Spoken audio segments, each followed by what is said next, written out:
አዜብ ገብረስላሴ በኒው ሳውዝ ዌልስ ዩኒቨርሲቲ የጆርጅ ኢንስቲትዩት የጤና ስርዓት የሶስተኛ ዲግሪ ተማሪና ተባባሪ ተመራማሪ። በቅርቡ ትግራይ ውስጥ በፌዴራሉና በክልል መንግስታቱ መካከል በተካሄደው ጦርነት ሳቢያ የምግብና የጤና ክብካቤን አስመልክቶ አንድ መጣጥፍ ለህትመት አብቅተዋል እዚህ አውስትራሊያ ውስጥ። በቅድሚያ በንጽጽሮች መልክ የትግራይ ስርዓተ ጤና ከጦርነቱ በፊት ምን አይነት ደረጃ ላይ ይገኝ ነበር? አሁንስ ከጦርነቱ በኋላ በምን ሁኔታ ላይ ነው የሚገኘው ከሚለው ለምን አንነሳም? አመሰግናለሁ ካሳሁን ስለሰጠኸኝ እድል።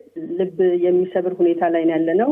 እንደ ጥያቄ በትግራይ ጦርነት ምን ያህነት ከምግብና ከጤናው ስርዓት አንጻር ያስከተለውን ነገር ለማየት እውነት ነው ቀድመን የነበረው ነገር ማየት አስፈላጊ ሊሆን ይችላል። ግን በአጠቃላይ ደግሞ ስናየው ምንድነው ይሄ ጦርነት ያስከተለው ችግሮች አሉ። ህዝቦች ለኦልሞስት 6 ሚሊዮን የሚሆን ህዝብና ከዛም በተጨማሪ ወደ 100,000 የሚጠጉ የኤርትራ ስደተኞች አደጋ ውስጥ ናቸው። ከዚህ ጋር ተያይዞም የምናየው መረጃ በዩኤን በተለያዩ ድርጅቶች የሚወጣው መረጃ እንደሚያሳየን ኦልሞስት ወደ 60,000 የሚጠጉ ዜጎች ተሰደዋል። ከዚህ ግማሾቹ የሚሆኑት ህፃናትና እናቶች ናቸው። ከዚህ በተጨማሪ 2.2 ሚሊዮን የሚጠጋ ዜጋ ከቦታው ተፈናቅሏል። በሺዎች የሚቆጠሩ ሞቶች እንዳሉ እያየን እንግዲህ ወደ ጤናው ደግሞ ስንመለስ እንግዲህ የመንግስት ሪፖርቶች እንደሚያሳዩት በአሁኑ ሰዓት 4.5 ሚሊዮን የሚጠጋ which means 75% የሚሆን የትግራይ ህዝብ የአስቸኳይ ጊዜ ሆነ የምግብ እርዳታ ያስፈልገዋል የሚልና ከዚህ አንጻር ስናየው ምን አይነት ነው የጤናውና የምግቡ ክራይሲስ ወይ ደግሞ ቀውስ ምን አይነት ያስከትላል ብለን ማየቱ እንግዲህ የሞያዊ ኃላፊነታችን ነው ማለት ነው። እሱን ደግሞ ለማየት የትግራይ የጤና ስርዓት እና የትግራይ የህዝብ የጤና ሁኔታ ምን ይመስላል የሚለውን ማየቱ ተገቢ ይሆናል ማለት ነው። እንግዲህ በአጠቃላይ ስናየው ትግራይ ኢትዮጵያ ውስጥ እንዳለ አንድ ክልል ላለፉት 30 ዓመታት በጤናው ዘርፍ ከፍተኛ የሚባል ውጤቶችን አስመዝግባለች እና በአጭሩ እንኳን ብናነሳ በእናቶች ጤና እንክብካቤ ሁኔታ ላይ የትግራይ ክልል ኦልሞስት ኦል በሚባል 94% የሚሆኑ እናቶች የቅድመ ወሊድ አገልግሎት ያገኙ ነበረ። 73% የሚሆኑት በጤና ተቋማት ይወልዱ ነበረ። ይሄ ብናነጻጽረው ከናሽናል አቨሬጁ ጋር እንኳን የተሻለ ከፍተኛ ጫ ያለው እንደሆነ ያሳያል። ይሄ ማለት ምንድነው? በብዛት የሚባለው የህብረተሰብ ክፍል ጤናን አክሰስ የሚያደርግ ከዛ ጋር ተጨምሮ የተለያዩ የጤና ስርዓቱን የሚያሻሽሉ ስራዎች ሲደረግ ነበር ማለት ነው። በአጠቃላይ የጤና ሚኒስቴር ጥናቶችን እንደሚያሳዩት ትግራይ በጤና ስርዓቱ በተለይ ደግሞ እንደ አገርም ኢንተርናሽናሊም በጣም የምንኮራበት የጤና ኤክስቴንሽን ፕሮግራሙን ስናይ ከትግራይ ክልል ነው የተነሳው እና ትልቅ ውጤትም እስከ ጦርነቱ ድረስ ውጤት የህብረተሰቡን ጤና በማሻሻል የእናቶችና ህፃናት ሞት በመቀነስ የጽዳትና የተለያዩ ኢንፌክሽስ ዲዚዞችን በመቀነስ ትልቅ ለውጥ ያመጣ ክልል ነው ማለት ነው። እንግዲህ ስንል ሌሎች ችግሮች አልነበሩም ማለት አይደለም። ተግዳሮቶች ነበሩ። ለምሳሌ ምንም እንኳን ተደራሽነት ቢኖረው የጤና አገልግሎቱ ከጥራት አንጻር የሚነሱ ችግሮች ነበሩ። የነበረው የምግብ እጥረት በተለይ ደግሞ በህፃናት ላይ የሚታየው የምግብ እጥረት በራሱ ትልቅ ችግር ነበረ ማለት ነው። ጦርነቱ ከመነሳቱ ደግሞ በጣም በቅርብ ጊዜ የኮቪድ ስርጭቱ በከፍተኛ ደረጃ እየተስፋፋ ነበር። የጤና ስርዓቱ ወይ የጤና አስተዳደሩ ሞር ወደዛ እንዲሄድ አድርጎታል ማለት ነው። እንግዲህ ይሄንን ካልን ጦርነቱ ከተከሰተ በኋላ ምንድነው የመጣው ካልን ጠቅለል ባለመልኩ ስረዳው ትግራይን እንደ ክልል ለብዙ ዓመታት ወደ ኋላ በጤና ስርዓቱ በሰዎች ጤና ላይ በሰዎች ህልውና ላይ ለብዙ ዓመት ወደ ኋላ የሚወስድ ተግባር ነው የተካሄደው ብዬ ነው ማስበው። እኔ ደግሞ እንደ አንድ ባለሙያ እዛ ክልል ላይ መቀሌ ዩኒቨርሲቲ ላይ ለብዙ ዓመት እንደሰራ ሰው የክልሉን ሁኔታም በየወረዳው በየጤና ጣቢያዎቹ ያሉት ሁኔታዎች ከመረዳትም አንጻር ከዚህ በተጨማሪም በተለያዩ ዓለማት ላይ የሚደረጉ ጦርነቶች የሚያስከትለውን ተጽዕኖ ሲንተሳይዝ ከማድረግ አንጻር ምን አይነት ችግሮች ሊያስከትሉ ይችላሉ፣ አሁንስ ምን እያስከተለ ነው የሚለውን መናገር ይቻላል ማለት ነው። የመጀመሪያው የጤና አገልግሎት ስርጭቱን ነው የምናየው ማለት ነው። የጤና አገልግሎት ስርጭቱን ስናይ የምግብ በተመለከተ እንኳን ካየን በምግብ ደረጃ ባክግራውንዱን ማየት ያስፈልጋል። ምንድነው እየተካሄደ ነበረው? በጦርነቱ መንገዶች ተዘጋግቶ ነበረ። የባንክ አገልግሎት በጠቅላላ ስሩአውት ሪጅን አልነበረም። በጦርነቱ ደግሞ በፊት የአንበጣ መንጋ ተከስቶ ነበረ። እንደምታውቀው በሰሜኑ በተለያዩ የኢትዮጵያ ክፍሎች የአንበጣ መንጋ ተከስቶ ነበረ። ነገር ግን በትግራይ ክልል ደግሞ የበለጠ አስከፊ ያደረገው የፌዴራል መንግስት ኢንተርቪን ባለማድረጉ የአንበጣው መንጋ ያስከተለው የሰብል እጦት ነበረ እና ያ ባለበት ሁኔታ ሌሎችም ችግሮች የኮቪዱ ሌሎችም ባሉበት ሁኔታ አሁን ደግሞ ጦርነቱ ሲጨመር ህዝቡ የሚበላውን ወይ ደግሞ ህዝቡ ምግብ ለማግኘት የሚያስችለውን ነገር አክሰስ አጥቷል ማለት ነው። ከዚህም የተነሳ እንግዲህ መጀመሪያ መግቢያ ላይ እንዳልኩት 4.5 ሚሊዮን ህዝብ የሚሆን ግማሾቹ 2.2 ሚሊዮን ህጻናት ጨምሮ ህዝቡ የአስቸኳይ ጊዜ የምግብ እርዳታ ያስፈልገዋል ማለት ነው። ይሄ ከምግብ አንጻር ነው። ከዚህ በተጨማሪ ደግሞ ምን አይነት የጤና ሁኔታስ ነበር ከምግብ ጋር በተያያዙ በሽታዎች፣ ለምሳሌ ማልኒትሪሽን የምንለው ማለት ነው። ከጦርነቱ በፊት በራሱ የምግብ እጥረት ችግር ያለባቸው ህጻናት ከሌሎች ክልሎች በበለጠ የትግራይ ክልል ላይ ብዙ ህጻናት ይገኙ ነበር በኢትዮጵያን ዲሞግራፊክ ኤንድ ሄልት ሰርቬይ መረጃ መሰረት ማለት ነው። ይሄም ወደ 65,000 የሚጠጉ ህጻናት አኪዩት ማልኒትሪሽን ችግር እንደነበረባቸው ያሳየናል ማለት ነው። ጦርነቱ ደግሞ በዚህ ላይ የሚጨምረው የምግብ እጥረት ያስከተለው ነገር ዛሬ ዩኒሴፍ ያወጣው መረጃ እንደሚያሳየው ህጻናት 10% የሚሆኑ ህጻናት ከ5 ዓመት በታች ያሉ ህጻናት ለከፍተኛ የምግብ እጥረት ተጋልጠዋል ብለዋል እና ይሄ ደግሞ ከኢንተርናሽናል ወርልድ ሄልዝ ኦርጋናይዜሽን ስታንዳርድ እንኳን ኢመርጀንሲ ሲቹዌሽን ላይ ስታንዳርድ እንኳን ስናነጻጽረው የመጨረሻ ትሬሾልዱ 3% ነው። አሁን ግን ትግራይ ላይ ያለው የህፃናት የአኪዩት ማልኒትሪሽን ኬዝ 10% ወይ ደግሞ የምግብ እጥረት ችግር 10% እንደደረሰ ያሳያል ማለት ነው።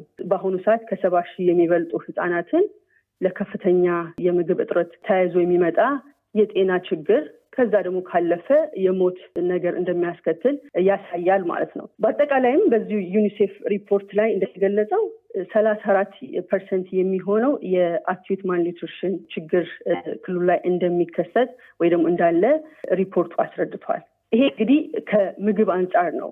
የጤና አገልግሎቱን ደግሞ ስናይ የጤና ተቋማትን ማየቱ አስፈላጊ ነው የሚሆነው ማለት ነው። ትግራይ ውስጥ ከጦርነቱ ወደ 40 የሚጠጉ ሆስፒታሎች፣ 240 ሄልት ሴንተሮች እና 712 የሚሆኑ የጤና ኬላዎች ነበሩ።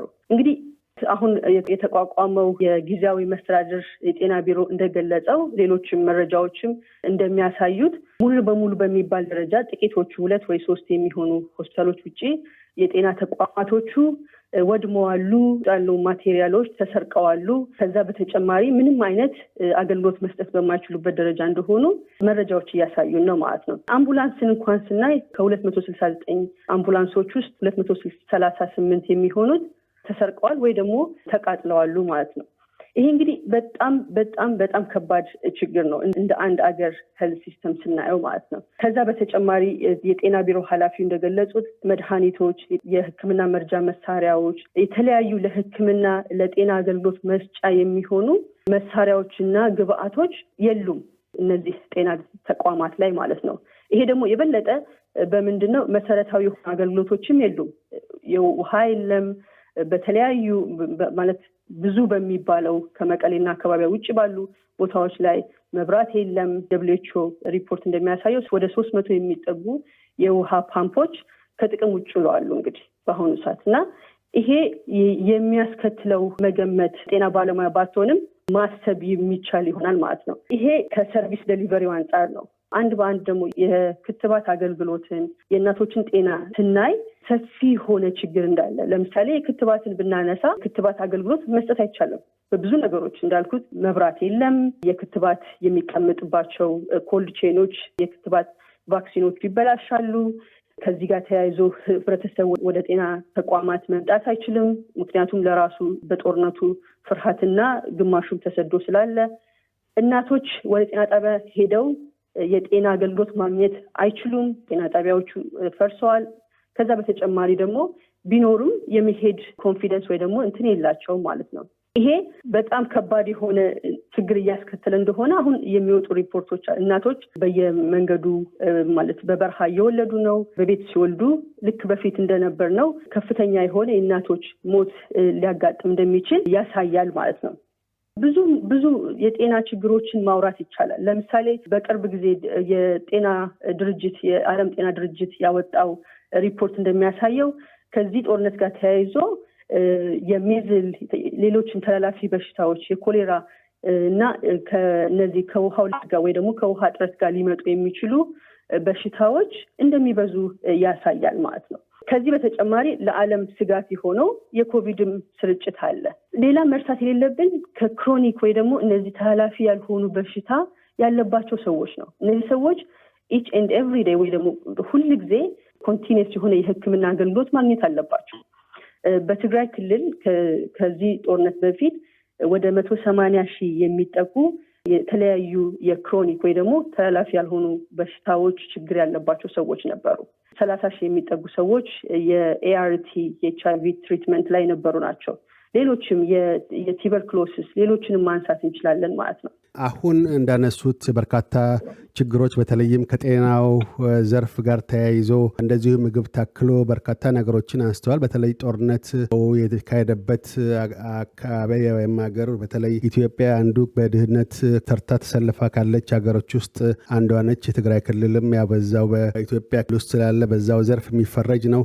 ድህነት ላይ እንደገና አሁን ጦርነት ታክሏል። ጦርነት ማለት ውድመት፣ ሞት፣ ስደትና የተለያዩ አሁን እንዳነሷቸው በሽታዎችም ሆነ የምግብ እጥረቶች እና ሞቶች መጋለጥ ማለት ነው። እነዚህን ተከትሎ ምን ያህል ሰፊ የሆነ ችግር ሊደርስ ይችላል? በተለይ በእናቶች በህፃናት ወይም ደግሞ እንደዚሁ ቅድም እንዳሉት የተላላፊ ያልሆኑ ግን ጽኑ ህመምተኛ የሆኑ ሰዎች ላይ የሚያሳድሩት ችግሮች ስፋት ምን ያህል ሊሆን ይችላል? በአስቸኳይ በቁጥጥር ስር ሊውል ካልቻለ ወይም በቂ ገዛ ወይም እርዳታ ከዓለም አቀፉ ማህበረሰብም ሆነ ከኢትዮጵያ መንግስት በኩል ሊደርስ ካልቻለ?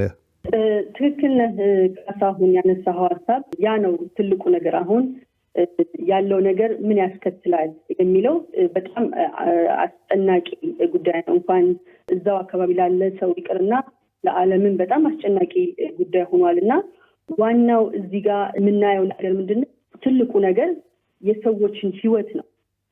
በተለይ የንጹሃንን ህይወት ስናይ የንጹሃን ዜጎችን ህይወት እና የኑሮ ቀውስ የሚያጋጥማቸው የጤናና ተያያዥ ጉዳዮች ስናይ ከፍተኛ የሆነ ሁኔታዎች እንዳሉ ያሳያል።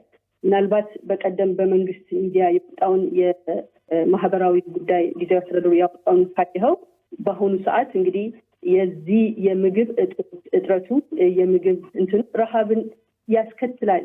ረሃብ እየተከሰተ እንደሆነ የሚያሳዩ መረጃዎች እየወጡ ነው። ያ ማለት በቀደም በወጣ እንኳን ሰዎች በምግብ እጦት ምክንያት ቤታቸው ተዘግተው እየሞቱ ነው። 3 ህጻናት ብሎ ሪፖርት አድርጓል። አንድ ነገር እዚህ ጋር ማየት ያለበት ይሄ ኢንፎርሜሽን በምን አይነት መልኩ ነው እየመጣ ነው ያለው የሚለው ትልቅ ነገር ነው እና ፕሬዲክሽናቸው ደግሞ አሁን እያስከተለ ያለውን ወደፊት ሊያስከትል የሚችለውን ችግርም አብሮ ማየት ያስፈልጋል። ይሄ እየሆነ ያለው ምንም አይነት የሌላ ከመንግስት ውጭ የሆኑ ኮሚኒኬሽኖች ስትሪክትሊ በተከለከሉበት የተለያዩ የዓለም አቀፍ ሚዲያዎች ይሁን የተለያዩ ዓለም አቀፍ ድርጅት እስካሁን ሙሉ አክሰስ ባላገኙበት የመገናኛ የመብራት የቴሌኮም አገልግሎት በሌለበት ክልል ውስጥ ይወራ ነው። ይሄ የሚወጣ ያለው ኢንፎርሜሽን ወይ ደግሞ ይሄ የሚወጣ ያለው መረጃ በጣም ጥቂት ወይ ደግሞ the tip of the iceberg እንደምንለው ነው። ምናልባት ሰፋ ብሎ በደንብ ኢንፎርሜሽኖች ቢወጡ በየቤቱ በየዱሩ ያለው ነገር ቢታይ ከባድ የሆነ ችግር እንዳለ ያሳያል። ምክንያቱም አሁን እንኳን በሚወጣ መሰረት ሰዎች ዲስፕሌስድ እየሆኑ ነው። ያ ማለት ምግብ እጦት ስላለ ወደ ተሻለ ቦታ አካባቢ እየመጡ ነው ያሉት። የሌሎቹ አገር ተሻግረው ወደ ጎረቤት ሀገር እየሄዱ ነው ያሉት። ይሄ እንግዲህ እንደ እንትን ስታየው በጣም ከባድ የሆነ ችግር እንዳለ ነው የሚያሳየው። የረሃቡ ሁኔታ ሰዎች የጤናና የህይወት ጉዳይ በጣም አስከፊ ሁኔታ እንዳለ ያሳያል ማለት ነው። ከዚህ ጋር ደግሞ ተያይዞ ምንም አይነት የጤና አገልግሎት መቋረጡ የጤና አገልግሎቱ ሪስቶር ካልተደረገ ኢመርጀንሲ የሆኑ ሜዲሲኖች መድረስ ካልቻሉ የጤና፣ የምግብ፣ የመድኃኒት አገልግሎቶች መስጠት ካልተቻለ በበሽታ የምናጣቸው በበሽታ የምናጣቸው የሰው ቁጥር ምናልባትም ዳይሬክትሊ በጦርነት በጥይት ከምናጣው ህዝብ በላይ ሊሆን እንደሚችል መገመት ብቻ ሳይሆን የምናየው ሪፖርቶች ያንን እያሳዩ ነው። በጣም ከባድ የሆነ ሁኔታ እንዳለ ነው የሚያሳዩት ማለት ነው። ከዛ በተጨማሪ የተለያዩ መድኃኒቶች ቅድም ኦልሬዲ ገልጬዋለሁ። ተጨማሪ ከዚህ ጋር የሚኖረው ኮንሲኩዌንስ ወደ አሁኑኑ በአግባቡ መያዝ ካልተቻለ በጦርነቱ ያስከተሉ የአእምሮ ጤና ምናልባትም ብዙ ጊዜ ጦርነት ላይ የሚረሳው ነገር የሰው ልጆች የአእምሮ ጤና ጭንቀቱ፣ ስትሬስ፣ ይሄ ትሮማው የሚያስከትለው ከፍተኛ የሆነ የአእምሮ ህመም ይኖራል። ይሄ የአእምሮ ህመም የማህበራዊ ቀውስ ይኖራል ማለት ነው። ይሄ እንግዲህ በጣም ከባድ እንደሆነ መገንዘብ እንችላለን። እንኳን እዛ ትግራይ ውስጥ ላሉ ዜጎች ይቅርና ውጭ ላለ ነው በጣም የከበደ ስትረስፉል ትራውማታይዝ የሚያደርግ ከባድ ጊዜ እንደሆነ እያየነው ነው ማለት ነው። ስለዚህ እነዚህ ነገሮች በአስቸኳይ ሰፊ የሆነ ነገር ካልተደረገባቸው ከፍተኛ የሆነ የሰውን ህይወት እና የሰብአዊ ቀውስ ሊያስከትሉ እንደ አገርም ከባድ የሆነ ሁኔታ ላይ እንደሚከቱን በሚመለከተው አካል በመንግስት ሲሆን የትኛውም በዓለም አቀፍ ደረጃ ኤጀንሲዎች ከፍተኛ የሆነ ትኩረት ተሰጥቶ ሊሰራ የሚገባው አስቸኳይ ጉዳይ ነው ብዬ ማስበው። ችግሮቹ የጎሉ የከፉ ሊሆንም ስለሚችሉ እልባት ያስፈልገዋል። መፍትሄ ማፈላለግ ግድ ነው። ያንን በዛም በረገድ በዓለም አቀፍ ማህበረሰብ በኩል በተባበሩት መንግስታት በኩል እንደዚሁ የተቻላቸውን ጥረት ይደረግ እንደሚገኝ ገልጸዋል። በፌዴራል መንግስቱ በኩል ከአካባቢው የክልሉ ጊዜያዊ አስተዳደር እና የሰላም ሚኒስቴር፣ የውጭ ጉዳይ ሚኒስቴር ቃል አቀባዮች እና ሚኒስትሮች በኩል እንደዚሁ የወጡ መግለጫዎች አሉ። ድጋፎች እየተደረጉ ነው። ባለው መጠን የምግብ አቅርቦቶቹም እንደዚሁ እያደረግን ነው። በቅርቡም ለዓለም አቀፍም ሆነ ለሀገር ውስጥ መገናኛ ብዙሃን ተከፍቶ እዛ ቦታ ላይ ተገኝተው እንደሚመለከቱና ሪፖርት እንዲያደርጉ ይደረጋል የሚሉ መግለጫዎች በተከታታይ እየተሰጡ ይገኛሉ። በውጭም ሆነ በሀገር ውስጥ ላሉ እንደርሶ ስጋት ላለባቸው ወይ ለማንኛውም ዜጋ መሰረታዊ ሆኑ የሰብአዊ ድጋፎች እዛ አካባቢ በፍጥነት እንዲደርስ ለሚሻ ሁሉ የተነገሩ ነው። ከዚህ ባሻገርስ በአሁኑ ወቅት በፌዴራል መንግስቱ ሆነ በተባበሩት መንግስታት ድርጅት ወይም በሌሎች ማቀፍ የረድኤት ድርጅቶች በኩል ምን አይነት ተጨማሪ ድጋፍ ሊሰጥ ይገባል? እስካሁን ባሉት ላይ ሁለትስ በተለይ በጤና ዘርፍ ያለውን ችግር፣ በምግብ ዘርፍ ያለውን ችግር ለመቅረፍ የእርሶ በአስቸኳይ እርምጃ ሊወሰድባቸው ወይም ሊደረጉ ይገባል የሚሏቸው ምክረ ሀሳቦች ምን ይሆናሉ? ጥሩ ነው ያነሳው ካሳሁን። እኔ እንግዲህ እንደ ባለሙያ ነው የማወራው። ምክንያቱም እዛ አካባቢ ያለውን የፖለቲካ ሁኔታ በደንብ ታውቀዋለህ ከኔ በላይ። ከኔ በተሻለ መልኩ ደግሞ አጠናክረው ይሄ ማለት ምን ማለት ነው፣ የፖለቲካ ፕሮፓጋንዳ ነው ወይንስ ሪሊ መንግስት ይሄንን ነገር እየሰራ ነው የሚለውን ነገር እኔ በተሻለ መልኩ የፖለቲካል አናሊስቶች፣ የፖለቲካ ምሁራን ሊነግሩ ይችላሉ ብዬ ገምታለሁ። አይሆን ያንን ወደ ጎን ተውና እንደ ጤና ባለሙያነቴ ግን እና እንደ አንድ ዜጋ የሚሰማኝን ነገር ስናገር ለትልቁና ዋናው መሆን ያለበት ጉዳይ ህይወትን ማትረፍ ነው። ስለዚህ ትልቁ ነገር መደረግ ያለበት በመንግስትም በኩል ዋናው ነገር ህይወት ማትረፍ ነው። ዜጋን የመጠበቅ ዜጋን የመኖር መብቱን መስጠት ትልቁ ለማንም ይሄ ድርድር ውስጥ የሚገባ ጉዳይ መሆን የለበትም ማለት ነው። ቅድም እንዳልኩት ወደ ፖለቲካ ወደ ምኑ ሳንገባ የሚደረጉ ነገሮች ኦፍኮርስ እየሰማን ነው፣ ኒውሶችንም እያየን ነው። ግን ምናልባት ሴናሪዎችን ባስቀምጥ ነገሮችን በደንብ ተፋርገን ከችግሩ አንጻር እንድናይ ይረዳናል ብዬ ገምታለሁ። አንደኛ ምንድነው አሁን የሚደረጉ በመንግስት በኩል የምንሰማቸው ዜናዎች ሪሊ ትክክለኛ ከሆኑ ምንድን ናቸው? አማውንት ከደረሰው ችግር አንጻር በቂ ነው ወይ ብለን ማየት እንችላለን። ምናልባት እንደ አንድ ኤግዛምፕል ላነሳልህ የሚፈልገው የዩኤን ያወጣውን ሪፖርት ስናይ በኢትዮጵያ ላይ አሁን ምናልባት ሁላችንም ማየት እንችላለን። በአሁን በትግራይ ላይ በተከሰተው ቀውስ ከ40.3 ሚሊዮን የአሜሪካን ዶላር በላይ እንደሚያስፈልግ ነው የሚያሳየው። ይሄ በብር አይደለም እና አሁን የሚደረጉ ነገሮች ሪሊ በቂ ናቸው። አንድን ጤና ጣቢያ ወደ ነበረበት ለመተካት ወይ ደግሞ ሪስቶር ለማድረግ አድሶ ማቴሪያሎችን ሪስቶክ አድርጎ ለማድረግ የሚያስፈልገው ብር እንደዚህ ቀላል የሚባል አይደለም። እንደው ባለኝ ሪፖርት እንኳን ስነግር አንድ የሄልዝ ኤክስቴንሽን እነዚህ የጤና ኬላዎችን መንግስት ባወጣው ጤና ኬላዎችን የምንላቸውን ስታንዳርድ አንድን ለመስራት ከ6 ሚሊዮን ብር የኢትዮጵያ ብር የበለጠ ያስፈልጋል። እንግዲህ ይሄ ማለት አሁን የተከሰተው የወደመው ውድመት፣ የጠፋው፣ የተሰረቀው እነዚህ ነገር በእንደዚህ አይነት ነገር ነው የሚመለሱት ብሎ ማሰብ አስፈላጊ ነው። ስለዚህ ለምንድን ያነሳውል እና ዋናው ለነዚህ የኢንተርናሽናል የዩኤን ኤጀንሲው መንግስት ህዝቡም ይሄን ለትግራይ ህዝብ ባለ የሚል ከሆነ ዋናና ትልቁ መደረግ ያለበት ነገር እዚህ ላይ በስነ ስርዓት መሰራት አለበት። እንዴት ነው? መንገዶች ወይ ደግሞ ኮሪደሮች መከፈት አለባቸው። ያለምንም ቅድመ ሁኔታ ህብረተሰቡ እዛ ያለው ዜጋ የምግብና አስፈላጊ የሆኑ መሰረታዊ ነገሮችን ማግኘት አለባቸው። ህይወት መታደግ አለብን ማለት ነው መጀመሪያ ነገር። ከዛ እንግዲህ ይሄንን ስለ ምግብና ስለ እንስሳነሳሁ ከዛ ተያይዞ የጤና ተቋማትን ሪስቶር መደረግ አለባቸው። የጤና ተቋማት መልሶ መቋቋም ያስፈልጋል። አስፈላጊውን የሆነ ግብአቶች ማሟላት ያስፈልጋል።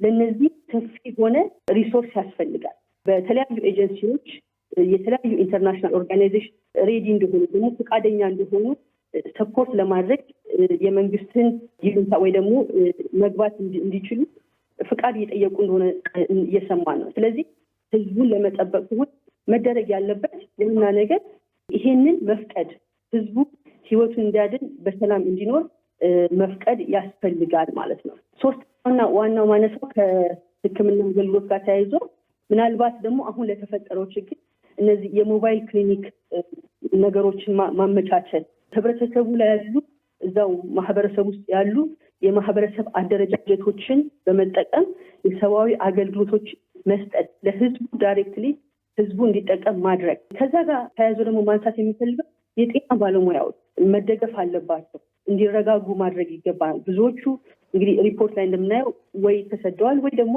ስራ ላይ ገኙ። ስለዚህ እነዚህ ማረጋጋት፣ አስፈላጊ የሆነ ድጋፍ ደግሞ እንዲሁም ሌሎች ነገሮች አድርጎ ወደ ስራ። ምክንያቱም አሁን ያለው የጤና አገልግሎት አሰጣጥ ሰላማዊ ሰዓት ከሚሰጠው የጤና አገልግሎት አሰጣጥ በበለጠ መልኩ ነው። በጣም ኢንቴንሲቭ የሆነ ስራ ነው የሚሰራው እና የጤና ባለሙያዎችን መያዝ፣ እነሱ ማረጋጋት፣ አስፈላጊውን የሆነ ስራ እንዲሰሩ ያለምንም ኢንተርፈረንስ ያለምንም ጣልቃ ገብነት ስራቸውን እንዲሰሩ ማድረግ አስፈላጊ ነው። ከዚህ ጋር የሰብአዊ አገልግሎት የሚሰጡ ባለሙያዎች ኢንተርናሽናል የሆኑ ሎካል የሰብአዊ አገልግሎት የሚሰጡ ባለሙያዎች ያለ ኢንተርፈረንስ ስራቸው እንዲሰሩ፣ ኮሪደሮች እንዲከፈቱ፣ የሰብአዊ አገልግሎቶች እንዲዳረሱ ማድረግ ዋና ትልቁ ጉዳይ ነው የሚሆነው ማለት ነው። ሌላ ደግሞ ቅድም እንዳነሳው የሴቶችና ህጻናትን የምንሰማው በጣም አዘግናኝ የሆኑ ነገሮች ነው።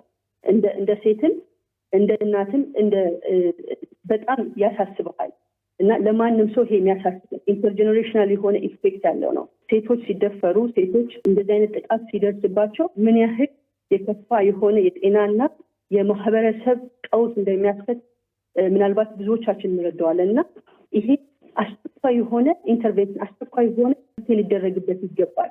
የስነ ተዋልዶ ሕክምና አገልግሎቱ በየቦታው መስጠት አለባቸው።